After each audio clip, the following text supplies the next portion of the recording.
গুগলের দুই সহপ্রতিষ্ঠাতা Larry page এবং সের্গেই ব্রিন মজা করতে ভীষণ পছন্দ করতেন।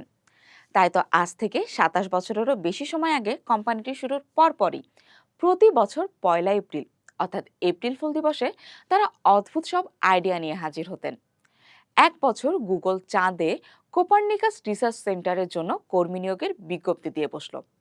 আর এক বছর কোম্পানিটি দাবি করলো তারা তাদের সার্চ ইঞ্জিনে এমন এক ফিচার আনছে যার মাধ্যমে ব্যবহারকারীরা স্ক্রিনে গন্ধ শুঁকতে পারবেন। তাদের এই রসিকতাগুলো এতটাই বাস্তবায়িত হতো যে মানুষ এগুলোকে গুগলের নিছক দুষ্টমি হিসেবেই ধরে নিত। আর ঠিক সেই সুযোগটি নিয়েছিলেন পেজ এবং ব্রিন। আজ থেকে 22 বছর আগে এপ্রিল ফুল দিবসে তারা এমন এক বিস্ময়কর সেবা চালুর ঘোষণা দিলেন যা ওই সময় কেউ বিশ্বাসই করতে পারেনি। 2004 সালের 1 এপ্রিল গুগল তাদের নতুন ইমেল পরিষেবা জিমেল চালুর ঘোষণা দেয়। সেই সময়ের প্রেস রিলিজে কোম্পানিটি জানিয়েছিল সার্চ নয়, বরং ইমেল ছিল ইন্টারনেটের 1 নম্বর কাজ। একজন ব্যবহারকারীর অভিযোগের প্রেক্ষিতেই গুগল একটি সার্চ ভিত্তিক ওয়েবমেল সার্ভিস তৈরির সিদ্ধান্ত নেয়। 22 বছর পর জিমেল এখন ইমেল দুনিয়ার অবিসংবাদিত রাজা, যার ব্যবহারকারীর সংখ্যা 120 কোটিরও বেশি। জিমেলের উদ্বোধনী বার্তায় গুগলের সহপ্রতিষ্ঠাতা সের্গেই ব্রিন চমৎকার একটি কথা বলেছিলেন, গুগল ব্যবহারকারী যদি ইমেল নিয়ে সমস্যায় পড়েন তবে বুঝতে হবে সমস্যাটি আমাদেরও। অন্যান্য ফ্রি ওয়েবমেল সার্ভিসের চেয়ে জিমেল ছিল আলাদা।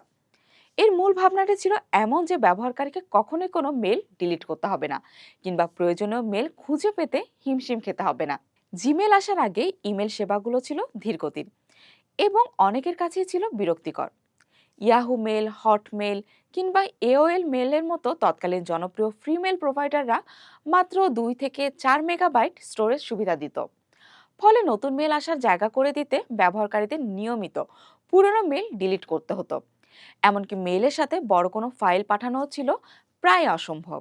পাশাপাশি পুরনো কোনো মেল খুঁজে বের করা ছিল বেশ ঝক্কির কাজ, কারণ তখন সার্চ করার মতো উন্নত কোনো ফিচার ছিল না। সেই সঙ্গে স্প্যাম ফিল্টারিং ব্যবস্থা দুর্বল হওয়ায় ইনবক্স সবসময় আজে বাজে মেলে ভর্তি থাকতো। ইমেল ব্যবহারের এই পুরো অভিজ্ঞতার সবকিছু বদলে দিতে হাজির হয় গুগল।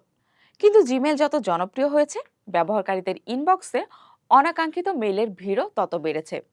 এর মধ্যে আছে মার্কেটিং মেসেজ, নিউজলেটার আর বিরক্তিকর সব স্প্যাম মেল। তবে এর জন্য জিমেলের 20 বছর পূর্তিতে অর্থাৎ 2024 সালে ব্যবস্থাও নিয়েছে গুগল। আর এই 22তম বছরে এসে জিমেলে যোগ হয়েছে এআই ফিচার। চলতি বছরের শুরুতেই এই ঘোষণা দিয়েছিল গুগল।